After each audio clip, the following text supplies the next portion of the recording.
Good morning, good afternoon, good evening. My name is Sola Abulu. I'm the principal consultant of Sola Abulu and Associates. Anyways, I'm here to do a short video on this topic that I've put together here, how to build and deploy a product brand campaign. And this is going to be like a template for brainstorming and how you can generate ideas to develop an integrated media and communication strategy with detailed tactics. And the reason I decided to do this video is because I have observed that a lot of early stage career practitioners in the PR and com space, they struggle with, transitioning from a tactical way of doing things to a more strategic way.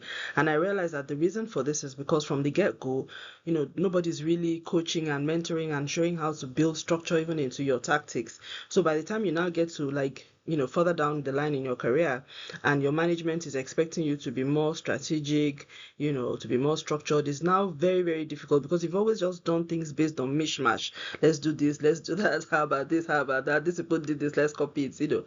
But that can only carry you so far. So I'm thinking, how about we begin to record some videos for early stage career people so that they can see how you can build structure from the get-go. And it's just like everything. If you learn correctly, then you build correctly. But when you learn wrongly, it's very, very difficult to build in a better man. I mean, in a structured manner.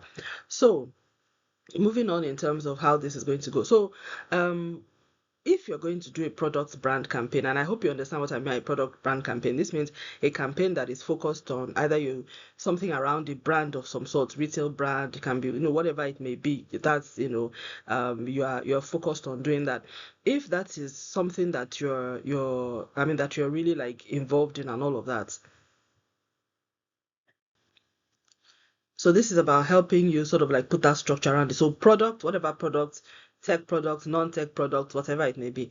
The first thing you should ask yourself is, what is the campaign to achieve? Now, one thing I want to see is that I've noticed that a lot of PR and comms people, whether working in agency or whatever, they just walk, they don't know that they're supposed to ask questions when you are giving a brief. When you are giving a brief, you don't just take the brief and just start running. You ask questions because sometimes it's in the asking of the question that you clarify, and then sometimes corrections can be made. There may be some assumptions that have been made that are wrong. You don't just go on and rush to implementation. I think people rush too much to implementation, and it's very, for me, it really puts, these are the things that really put us in a very bad situation because you then go ahead, they spend money or they spend time and effort and resources, and then you do things and it doesn't achieve the purpose that was intended.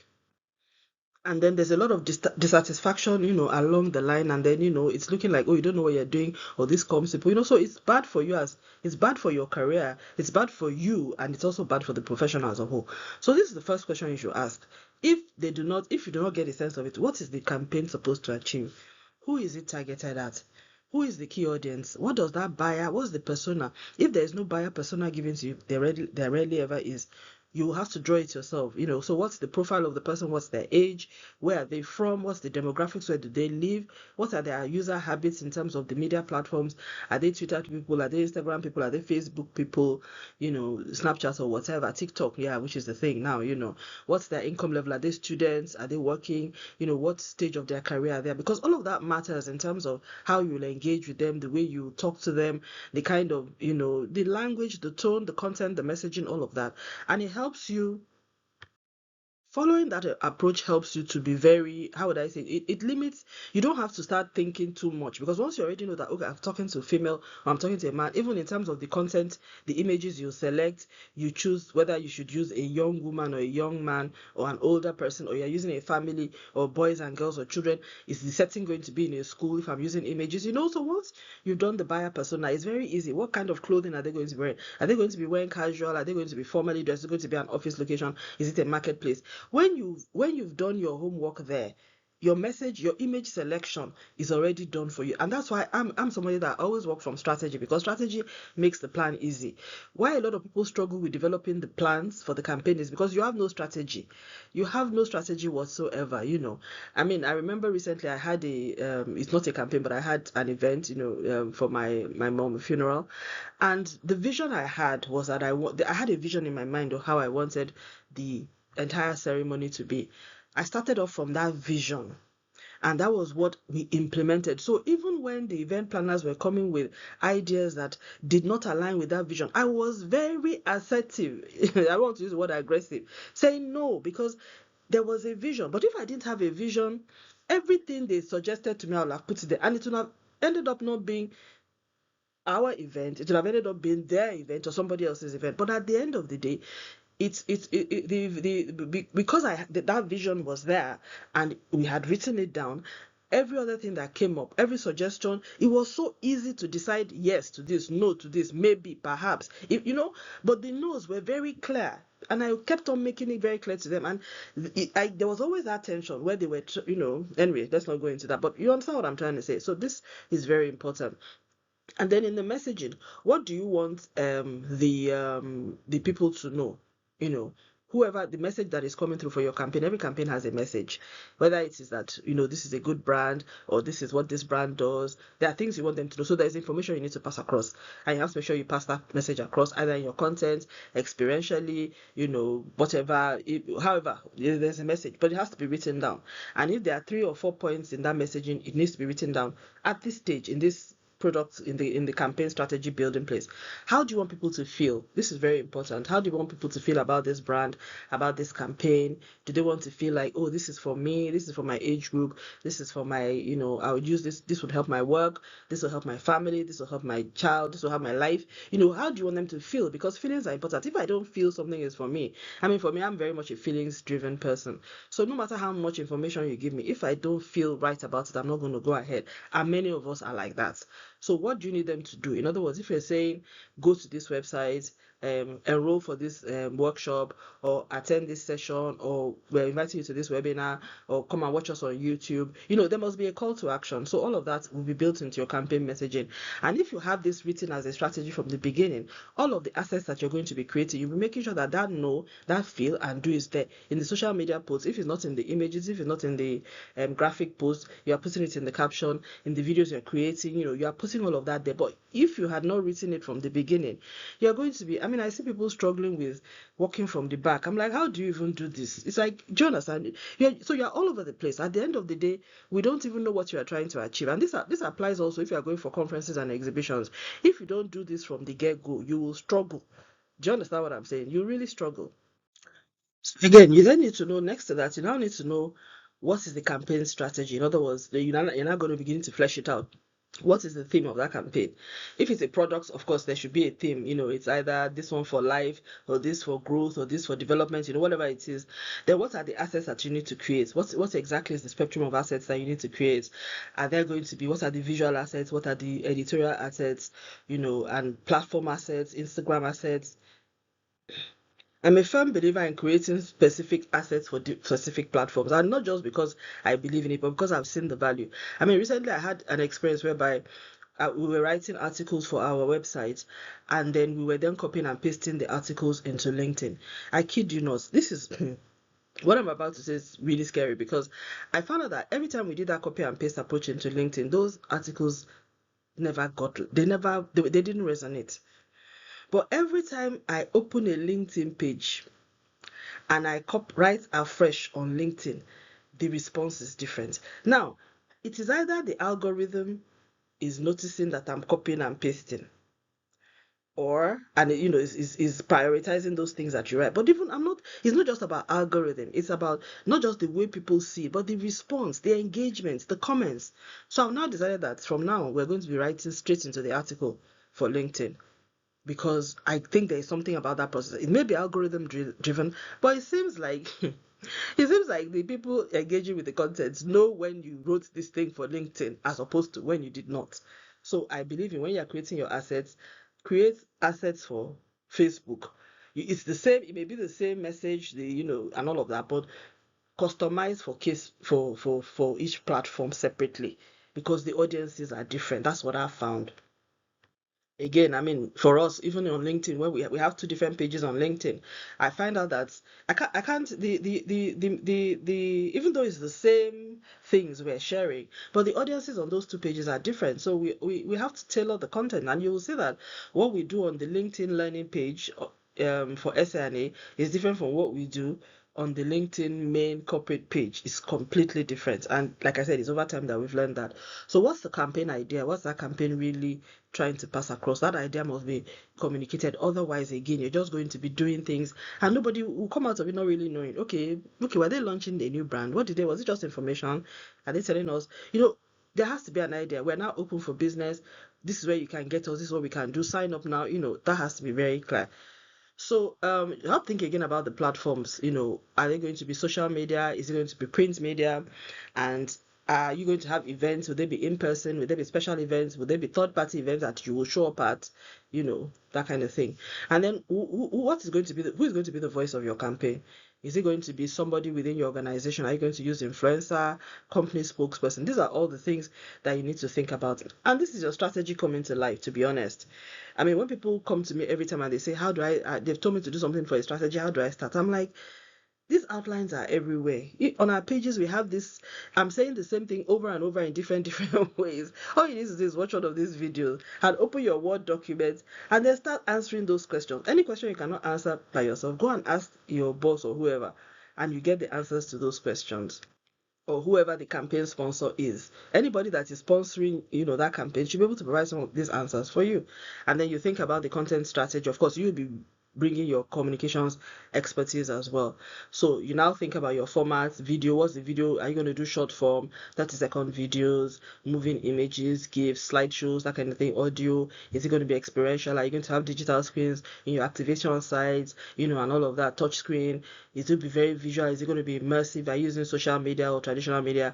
If you're having a big event, what's the in-room experience going to be like as opposed to people watching online, and all of that? But, just again, your vision must drive everything. So, now if you're thinking about the campaign idea, again, you are like, for instance, you may have a product and you're thinking, what kind of campaign are we going to do? Maybe it's a legacy brand or product that you're managing, and you need to come up with a campaign for like the entire year, or there's already campaigns or events already in place, and you're thinking about how do I bring life to it? So you ask yourself this question: what's the desired outcome from this campaign? What should happen afterwards in real life? What does success look like? And your audience profile, like we've said before, who are they, where are they, what are their likes, what are their interests? All of that should be helping you determine what the campaign idea is. If you're doing a campaign for students, then you know that it should be loud, it should be bold, there should be music, there should be entertainment, there should be fun, it should be immersive, it should also align with what is trendy. It should be very trendy, actually. If it's not so much that audience, and it's maybe people of a certain age, it's not so much about trends. Then it's about values, it's about timeliness, it's about functionality, all of that. So you have to think about that. Again, very important. What do you want your audience to know? What do you want your audience to feel? And how do you want them, what do you want them to do after that? Because a campaign is not just for campaign purposes. There's no campaign that is just for the event, just to tick the box. And to be honest, I see a lot of communications people doing this, and this is why, like I said, this is targeted for early stage people, so that you understand that this is not the way to go. You should have an objective and make sure that that comes through. So for your products, find out what are the this is very important. Please find out, if you're running a campaign idea, find out what is the facts about the product. What does it do? What's the solution like? What's the experience? What's the benefit? What's the inspiration? What's the emotion and the logic of the messaging that you're going to pass across? And don't just take what your campaign sponsor, your client, or whoever is telling you. Go and do some research. Go to their online pages, if they exist, social media, and find out whether, what's the experience like from the user perspective. Go to the comment section, see if there's any negative feedback about response time or whatever, or user whatever. If it's an app, for instance, what are the ratings from people who have used it? What are the reviews? Why, if there are no reviews, why are there no reviews? Ask all these questions. You need to understand all of this before you go out, because it will help you hone your campaign. Because for me, in this digital age that we're in, you're running a campaign and then there's no social media proof to back up whatever it is you're saying. People just be looking at you. They have to be able to, I mean, you cannot just be saying all these things in a campaign. They have to be able to look back at your online presence and say that some of it, oh, this looks really credible, because everybody's going to be fact checking you depending on whatever it is that you're selling. So the emotion of that campaign idea needs to be very clear. And again, a campaign is someone. In fact, what's the textbook definition for campaign means? Let me get the textbook definition. So I'm not just using campaign, and we're not even defining what that means. So, dictionary definition of a campaign is an organized course of action to achieve a goal. It can be different kinds of, when you work in an organized and active way towards a particular goal. So, it's something that you do, a planned group of essential business activity that are intended to achieve a particular aim. A series of actions or events that are meant to achieve a particular result, like an advertising campaign, a publicity campaign, a political campaign, and that's it. So, a series of actions, that's what is a campaign is. You're doing things and they are done in a series and a sequence to achieve an objective, and they should be integrated, they should be aligned, they should be purposeful, they should be intentional. So the campaign emotion, what's the message of the campaign? What's the tone? Is it inspirational? Is it emotional? Is it factual? What's the logic of the campaign? What are you saying? What's the call to action? All of that comes in, similar to what I shared in the next slide. But this is particularly for if you are struggling with an idea of how to build your campaign. Because once you have all these things, I don't know about you, but this is how it is for me, and I believe it's for you. You find out that once you know, it's like, for instance, if I know I want to make a dress for someone and I know she's fashionable, I know she has a certain figure, I know she likes taking photographs, that already tells, I can create an experience for her already. I already know that whatever she's going to wear on that day has to be trendy, it has to be fashionable, has to be very fitted, it has to be elegant, it has to be photo friendly. So I'm looking at bright colors or colors that complement the person's skin tone. I'm looking at fabric that is, that is luminous, that is also complementing the person's skin tone. I'm thinking of the weather, where we're going to do the photo shoot, but all of that is inspired by my knowledge of that person, the person's lifestyle, the kind of person, what I've seen that the person likes. If I'm making it for somebody else in another part of the world, with a different physical outlook, it will become, I mean, it will be completely different. I'll be like, okay, let's do something conservative. Let's look for an art studio, close the environment. It may or may not be outdoor. The person may be looking at, let's look at person wearing warm clothing. How about a turtleneck? I may not be thinking of fluid and colorful, so all of that, you have to, it just helps. It's very easy to come up with an idea when you know who you are creating the idea for, what and why. That's the point of what I'm saying. So don't start coming up with ideas. I've seen a lot of it and it happens a lot where people are already talking about what they are going to do without even asking who it is for. You don't get to this side before you must finish, ask all the whats and the whys before you get to the hows. And it's so easy to come up with ideas when you know who, you have a bit of information about who you are doing this for. And most importantly, what is the so what of the campaign? That's a very important question to ask. Why should anybody care? Very, very important. So now, in this next slide, which is like second to the last slide, if you're doing a product integrated media and product brand campaign, or even corporate brand campaign, to be honest, you can use what is called the PESO model. This is a model that was created by Gina. Let me get her name, please. Yes, so the PESO model is a strategic communications framework that integrates four media types: paid, earned, shared, and owned, and it's to build brand authority, trust, and visibility. Um,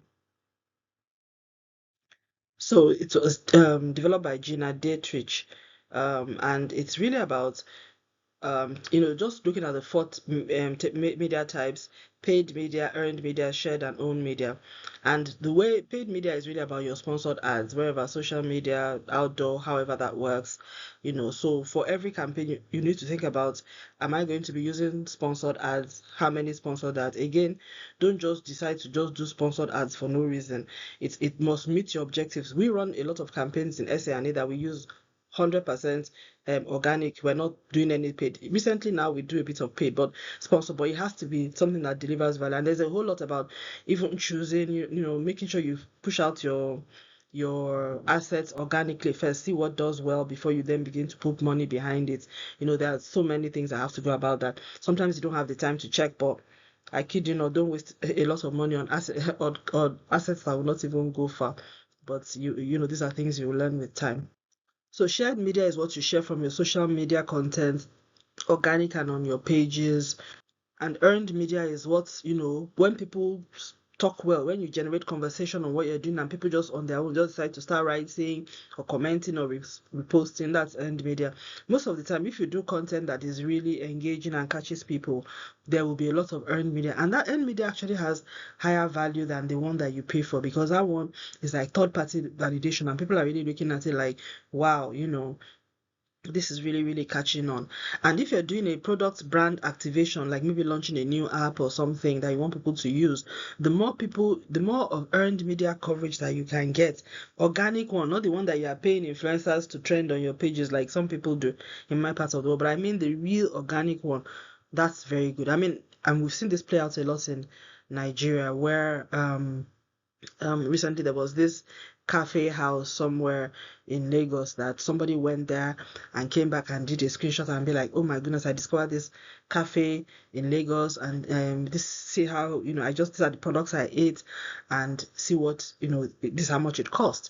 And it created such a massive buzz on social media that a lot of people, the cafe got really like swamped, as in there were huge lines of people just waiting to be served for like days and weeks afterwards. That's what you call earned media, because they didn't spend a dime. They did not pay any money to get that.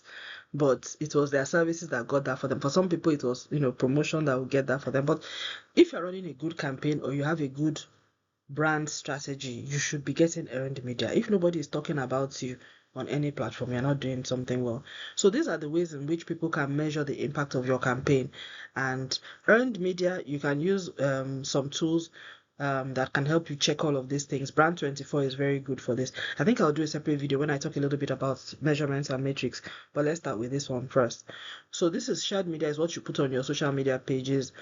Owned media is what you do on the pages that you own, which is your website, your landing pages, your apps, your e-platforms like our e-platform, our learning platform here. Those are owned by you. And again, so you can see that in all of these three, the earned media really stands out very strong, because that's now people generating content talking about your brand.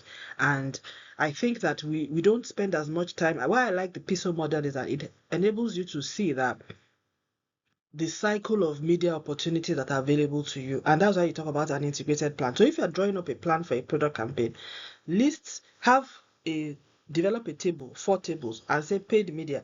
This is how much we're going to spend on paid media on this platform at this time for this audience, for this purpose. Shared media, this is what we're going to do on our own, organic, on our pages, blah, blah, blah.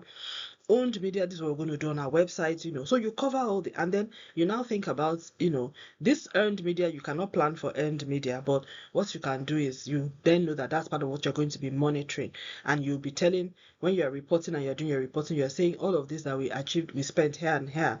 This is the earned media coverage that it got us. But that you can only measure it back end with some, AI tools and that kind of media measuring tools, but very, very effective if you are able to do so. So my last slide is about measurements and metrics. Like I said, I'll do another video when I talk a little bit more about this. It's supposed to be something really short. So what does success look like when doing your campaign? All of this is the campaign plan. This is not even new. This is the plan that you're going to do, the strategy. We started off with the strategy, the whys, and then we've now moved into the whats and all of that. So what does success look like? Tell yourself, for paid media targets, what is your targeted audience reach? How much conversation and where do you want to generate that conversation? Media mention, sentiment analysis, what kind of share of voice do you want in the conversation? Which conversations are you targeting? When you and again, like I said, you can research on Google. Google explains to you all these terms: sentiment analysis, share of voice, and how to become a key voice in a particular conversation, and how you can measure it using AI tools or software systems like Brand24. And what is your target for earned media? Again, like I talked about it, user generated content. When other people, sometimes you may even see some of these bloggers, depending on how big your campaign is, they pick it up, and they're talking about it, or people are just talking about it. I mean, a good example is this song that came out, some of these trending songs where the creator or does a dance on social media, and then it becomes a trend. That's earned media. So, and the person can measure it by checking how many people, maybe by monitoring hashtags or whatever. There's a way you can generate how far that campaign has gone, which is why it's also good to have campaign hashtags, because you can track the hashtag. Again, I had talked about that.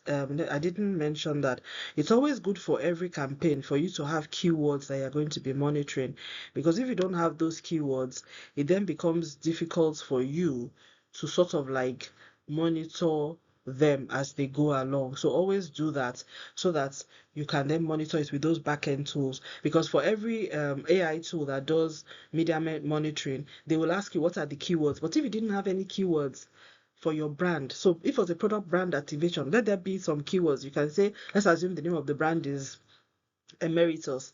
So Emeritus launch or Emeritus campaign. Let that be there like a hashtag, and you put it on all your assets.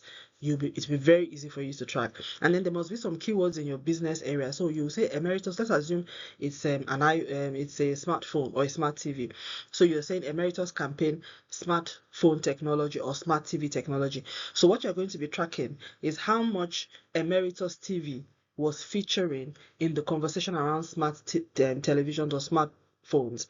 That's the way you do it. So it, of course, it will be X of Y. Y would be, the entire conversation within a location. Of course, it can be global. The entire conversation, maybe Lagos, geo-targeted to Lagos or Nigeria or Africa or sub-Saharan Africa or West Africa or that kind of thing. And then how your brand featured in that conversation. That's how you measure these things.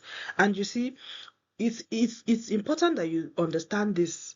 You do a bit of investigation of how to measure before you start your campaign so that you can tailor your campaign to make sure that the measurements are able to track you. If you're working for a PR agency and somebody else is doing the measurements, not you, you need to go and find out for them what metrics they are going to be measured against so that you can tailor your campaign. You know, you're working to the answer. You're just being smart. I mean, you're just being, I don't know how to say, not smart. You're being effective, because at the end of the day, the metrics is what the project sponsor values. So what's the point if the person that I'm doing something for is like, again, back to the analogy of somebody making a dress. If the person that I'm making a dress for, what the person is going to be looking out for is how much detailing, how much stones I put on it, how much how would I say, how much detailing, how many frills, how much whatever. Yeah, there's certain things that the person is going to be looking out for.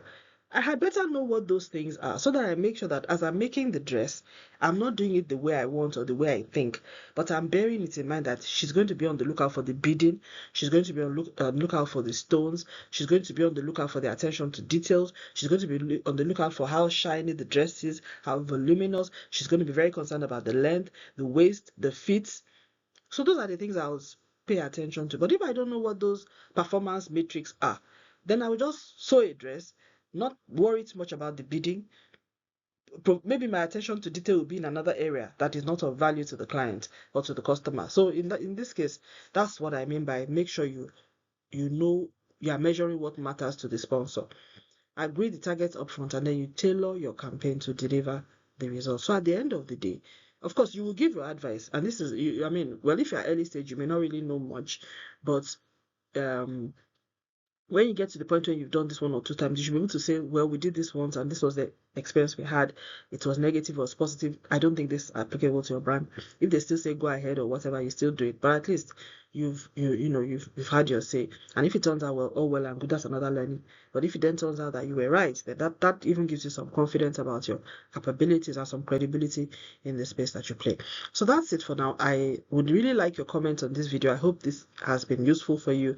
I really wanted to do this for early stage people coming in newly, particularly who are very in that PR publicity campaign space, which is where a lot of people seem to be, particularly at early stage. Most people starting out getting a comms person, that's what they want. They want people who can like do campaigns for them, who can make their brand more visible, and these are sort of like the tactical ways you can go about it. But I've put a bit of structure in it so that even when you are doing those tactics, there's some structure behind your tactics. So yes, let me know what your feedback is on this. Until the next video, it is bye for now. Stay learning, stay growing. And by the way, we're running, I don't know, depending on when you watch this, we're running our strategic communications course on the 26th of February. If you're new to communications, you are early stage, you have a bit of experience, or you just want to learn afresh the basics, or you want to learn more about some of the things that I've shared here and how to be more strategic in how you manage communications or your approach to your work in communications, please sign up, join us, send us a message, and we'll register you and get you enrolled after payment. So thank you very much. Till the next video, it's bye for now.